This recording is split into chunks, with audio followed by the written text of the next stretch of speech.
नमस्कार, आप देख रहे हैं हिमस्टार। आपका बहुत बहुत स्वागत है। हिमस्टार हिमाचल प्रदेश का आपका अपना चैनल। आइए शुरू करते हैं हिमाचल से जुड़ी कुछ मुख्य खबरें।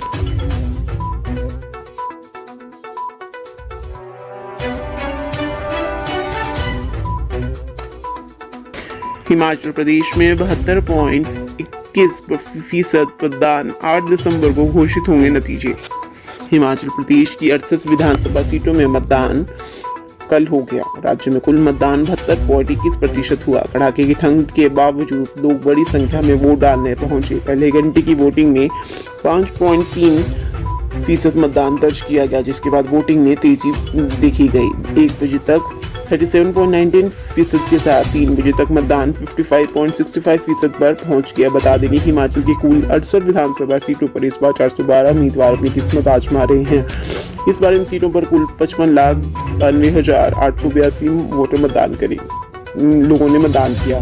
चुनाव आयोग के मुताबिक हिमाचल में 28,54,945 पुरुष और 27,37,845 महिला और 38 थर्ड जेंडर मतदाता ने वोट डाले।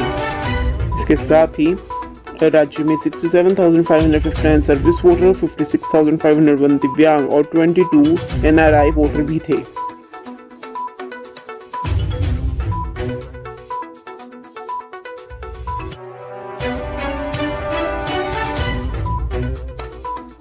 हिमाचल प्रदेश के रामपुर शहर में एक निजी गाड़ी में ईवीएम ले जाने का मामला सामने आया है। कांग्रेस ने इस पर सवाल उठाए हैं। कांग्रेस नेताओं ने निजी कार में ईवीएम ले जाने की सूचना मिलने के बाद मौके पर पहुंचकर जमकर हंगामा किया और चुनाव आयोग से इसकी शिकायत की। वहीं सूचना मिलते ही पुलिस मौके के लिए रवाना हो गई। कांग्रेस के महासचिव एवं शिमला ग्रामीण से उम्मीदवार विक्रमादित्य सिंह ने इसको लेकर सोशल मीडिया में भी पोस्ट डाली है। उन्होंने ईवीएम से छेड़छाड़ की आशंका जताई है। वहीं कांग्रेस नेता अलका लांबा ने भी ट्वीट कर निजी कार में ईवीएम मिलने पर सवाल उठाए हैं। कहा कि लोगों ने गाड़ी को घेर रखा है और पुलिस का इंतजार है। इस मामले में एसडीएम रामपुर और डीएसपी रामपुर मौके पर पहुंच पर्यवेक्षक के साथ पहुंचे और सभी मशीनों को कब्जे में ले लिया। इन मशीनों की जांच कराई जाएगी, कहीं से छेड़छाड़ तो नहीं की गई है। विधायक नंदलाल ने खुद पकड़ा मामला। रामपुर के विधायक नंदलाल ने खुद इन मशीनों को वहां से ले जाते हुए देखा और इसे रोका। जब उन्होंने कहा कि ये गलत है तो इस पर कुछ और लोग वहां एकत्रित हो गए और प्रशासन और पुलिस को मौके पर पहुंचना पड़ा। निजी गाड़ियों में ईवीएम स्ट्रांग रूम तक पहुंचाने का मामला तूल पकड़ गया है। कांग्रेस पार्टी ने इसको लेकर चुनाव आयोग से शिकायत की है। कांग्रेस विधि विभाग व मानवाधिकार विभाग के कार्यकारी अध्यक्ष अधिवक्ता पुरानित प्रताप सिंह ने इसको लेकर मुख्य निर्वाचन अधिकारी को पत्र लिखा है। पूर्ण विराम लगाते हुए इस मामले पर कड़ा संज्ञान लेते हुए सख्त कार्रवाई की मांग की है। उन्होंने कहा कि निजी वाहनों में ईवीएम को नहीं लाया जा सकता। उन्होंने कहा कि चुनाव आयोग इस मामले पर सख्त कार्रवाई करेगा।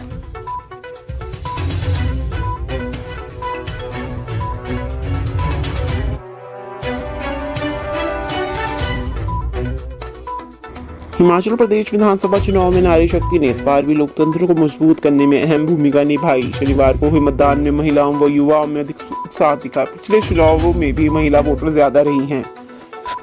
प्रदेश में 14वीं विधानसभा में भी महिलाओं व युवाओं में अधिक जोश देखने को मिला। 2017 में भी पुरुषों की अपेक्षा महिला मतदाताओं ने अधिक मतदान किया था।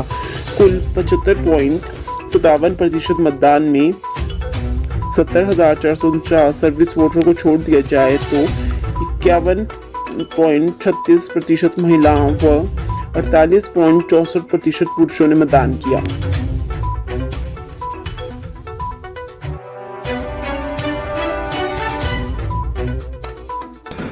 पिता के अंतिम संस्कार से पहले निभाया राष्ट्र धर्म, मतदान कर जिम्मेदार नागरिक का कर्तव्य निभाया। हिमाचल प्रदेश विधानसभा चुनाव के लिए मतदान हो गया। जिला सिरमौर में राष्ट्र धर्म निभाने का प्रेरक मामला सामने आया है। यहाँ पिता के अंतिम संस्कार से पहले बेटे ने वोट डाला। मतदान के बाद पिता का अंतिम संस्कार किया गया। इसे जागरूकता का असर कह ले या कर्तव्य पूरा करने की गंभीरता, दोनों स्थितियों में सिरमौर जिला के लोगों ने उदाहरण पेश किया है। स्वजन की मृत्यु के बाद अंतिम संस्कार से पहले मतदान कर जिम्मेदार नागरिक होने का कर्तव्य निभाया। साथ ही लोगों के लिए भी मतदान के लिए जागरूक किया। पांवटा साहिब विधानसभा क्षेत्र की गोजर पंचायत के डोडली गांव में शुक्रवार रात बुजुर्ग कश्मीरी लाल की कैंसर के कारण मृत्यु हो गई। शनिवार सुबह अंतिम संस्कार की तैयारी चल रही थी। इस दौरान बुजुर्ग के पुत्र ने राष्ट्र धर्म निभाने की बात कही। उनकी पत्नी और परिवार के दूसरे सदस्यों ने भी इस बात का समर्थन किया और बूथ पर जाकर मतदान किया। दोपहर को कश्मीरी लाल का अंतिम संस्कार किया गया।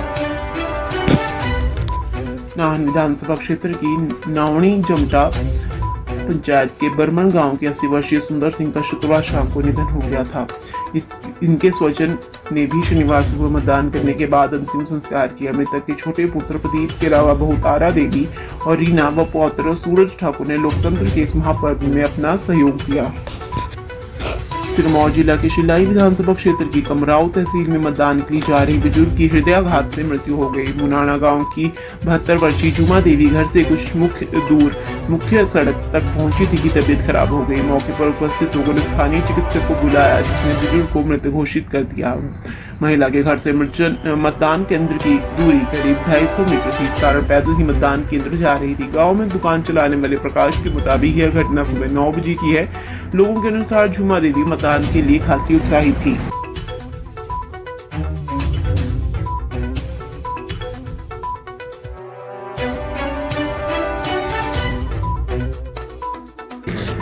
शाहपुर विधानसभा क्षेत्र के भंद्रेला मतदान केंद्र पर लंघाणा, तरमूड़ा और सनड़ी के लोगों ने 30 से 35 किलोमीटर यात्रा कर मतदान किया। इनमें लंघाणा गांव के 90 वर्षीय पूर्व सैनिक गुरदेव सिंह गुलेरिया और 86 वर्षीय मलका देवी भी शामिल हैं। गुरदेव सिंह और मलका देवी ने बताया कि चुनाव आयोग ने उन्हें घर में मतदान करने के लिए फॉर्म भरने को कहा था, पर उनकी इच्छा थी कि मतदान केंद्र पर जाकर ही वोट देंगे। इस कारण वे ठंड होने के बावजूद मतदान करने के लिए लगभग 35 किलोमीटर दूर से मनई पंचायत के भद्रेला मतदान केंद्र पर पहुंचे और उन्होंने मताधिकार का प्रयोग किया। इन बुजुर्गों के साथ इस गांव के अन्य लोग भी इतने ही किलोमीटर दूर से यात्रा कर वोट देने के लिए मतदान करने पहुंचे। इनमें कई महिलाएं भी शामिल हैं। इन गांवों के कुछ लोगों ने बताया कि लंघाणा गांव के लोग सड़क सुविधा न होने के कारण पिछले कुछ वर्ष से रैत, राजोल, बसनूर, कांगड़ा व सलोल आदि गाँव में पलायन कर गए हैं। कुछ लोग अभी लंघाणा और सन्नड़ी में भी रहते हैं। ततवानी पंचायत के लंघाणा वार्ड का विकास न होने के कारण इन लोगों ने दूसरे स्थानों पर जमीनें खरीदकर मकान बना ली हैं। इन लोगों ने अभी लंघाणा, तरमोड़ा और सन्नड़ी में अपनी पैतृक जमीनें और घर नहीं बेची हैं। आज यहाँ स्कूल का भवन गिरने के कगार पर है। लोक पंचायत और शिक्षा विभाग से कई बार आग्रह कर चुके हैं, पर स्कूल के गिर रहे भवन को संभालने के लिए फुर्सत नहीं है।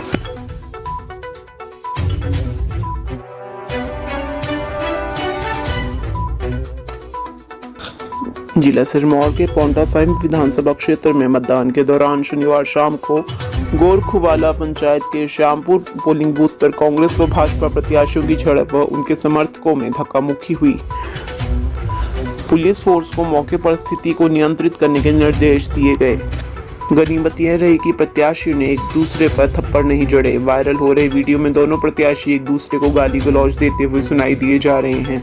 हालांकि एक बार भाजपा के प्रत्याशी व ऊर्जा मंत्री सुखराम चौधरी गिरते गिरते बचे। फिलहाल ये स्पष्ट नहीं हुआ है कि झड़प की वजह क्या थी, लेकिन ये अवश्य ही माना जा रहा है कि वजह चुनाव से ही जुड़ी होगी। खबर मिले जाने तक की स्थिति फिलहाल स्पष्ट नहीं हुई है कि कांग्रेस प्रत्याशी के नेश जंग या फिर ऊर्जा मंत्री सुखराम चौधरी ने पुलिस में कोई शिकायत की है या नहीं। उल्लेखनीय है कि शुक्रवार देर शाम शिलाई के विधायक हर्षवर्धन चौहान ने भाजपा पर हमला करने का आरोप लगाया था। देर रात सोशल मीडिया में एक वीडियो भी जारी किया था। इसमें विधायक ने भाजपा कार्यकर्ताओं पर दबंगई दिखाने का आरोप लगाया था। इसके बाद भाजपा के प्रत्याशी बलदेव तोमर ने कांग्रेस विधायक को तमाम आरोपों को खारिज किया था, जबकि भाजपा के कार्यकर्ता कांग्रेस प्रत्याशी हर्षवर्धन चौहान पर रास्ता रोकने का आरोप लगाया गया है। उधर जब इस संदर्भ में पोंटा साहिब के डीएसपी रमाकांत ठाकुर से संपर्क किया गया तो उन्होंने बताया कि अभी वो मौके पर पहुंचे हैं। अभी तक किसी को भी ओर से शिकायत नहीं मिली है। शिकायत नहीं मिलने पर मामला दर्ज किया जाएगा।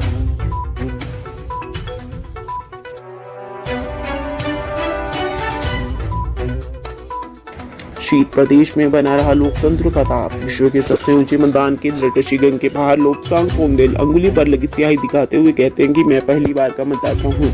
बहुत उत्साह था, प्रसन्नता हो रही है कि मैंने लोकतंत्र की प्रक्रिया में भाग लिया। प्रदेश के अन्य भागों में भी लाठी लेकर चलती 80 वर्षीय जिंदी देवी हो या कोई और, मतदान केंद्र तक पहुंचने का उत्साह लोकतंत्र के पर्व में रंग ही भरता है। अन्यथा इस बार व्यवस्था तो घर से ही मतदान करने की भी थी। यही इस बार देश के पहले मतदाता श्याम शरण नेगी की लोकतांत्रिक प्रतिबद्धता के लिए आदरांजलि है।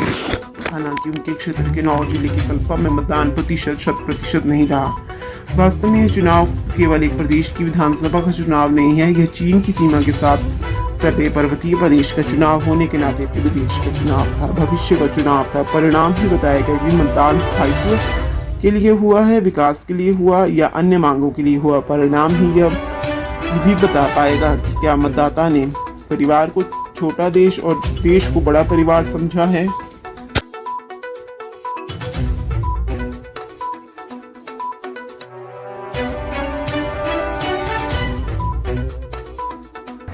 हिमाचल में मतदान के बाद भाजपा और कांग्रेस ने किया जीत का दावा, आखिर किसे मिलेगी सत्ता। हिमाचल प्रदेश विधानसभा चुनाव के बाद अब नतीजों का इंतजार है। हालांकि यह इंतजार लंबा है, लेकिन मतदान के बाद ही भाजपा और कांग्रेस नेता अपनी जीत के दावे करने लगे हैं। अब इसका फैसला 8 दिसंबर को ही होगा। हिमाचल प्रदेश विधानसभा चुनाव में शनिवार को मतदान के बाद सभी राजनीतिक पार्टियां जीत का दावा कर रही हैं। भाजपा के प्रदेश अध्यक्ष सुरेश कश्यप ने शांतिपूर्ण मतदान के लिए जनता का आभार व्यक्त किया। उन्होंने कहा कि हिमाचल में शांत माहौल में ही चुनाव होते रहे हैं। भाजपा हमेशा इसके लिए लोगों को प्रेरित करती है। लोगों ने प्रदेश के विकास और डबल इंजन के लिए भारी प्रतिशतता में मतदान किया है। 8 दिसंबर को फिर से हिमाचल में भाजपा की सरकार बनेगी। कश्यप ने कहा कि प्रदेश में जो काम बचे हुए हैं, डबल इंजन की सरकार उन पर काम करेगी।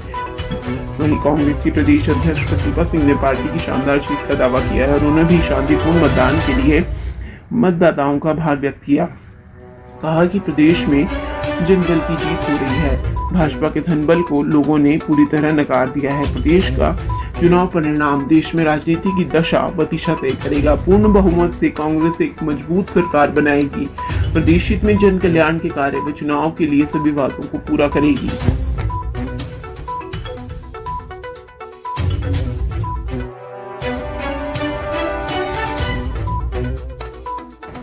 विश्व के सबसे ऊंचे मतदान केंद्र टशीगंग पर 100% मतदान का रिकॉर्ड कायम। -डिग्री तापमान में मतदान प्रक्रिया पूरी हुई। टशीगंग मतदान केंद्र समुद्र तल से 15,256 फीट की ऊंचाई पर स्थित है।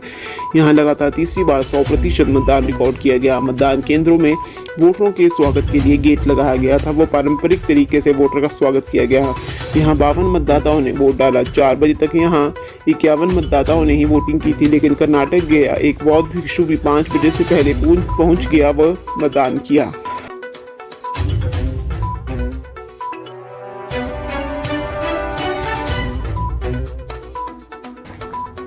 हिमाचल के सबसे बड़े जिले कांगड़ा में इस बार कम मतदान, नगरोटा में सबसे ज्यादा वोटिंग। कांगड़ा जिले में विधानसभा चुनाव में इस बार कम मतदान हुआ है। 15 विधानसभा सीटों के लिए 71.68% मतदान दर्ज किया, जो पिछली बार से कम है। नगरोटा बगवा में सबसे ज्यादा मतदान हुआ है। जिले के 13,12,774 मतदाताओं में से 9,40,976 ने शनिवार को मतदान में भाग लिया। इनमें 4,96,965 महिला और 4,44,008 पुरुष मतदाता रहे। इसके अलावा तीसरे जेंडर के 3, एक नूरपुर, एक धर्मशाला, एक राजनाथ मतदाताओं ने अपने मताधिकार का प्रयोग किया। 2017 में भी 73.21% मतदान हुआ था। इस बार कम मतदान रहा है।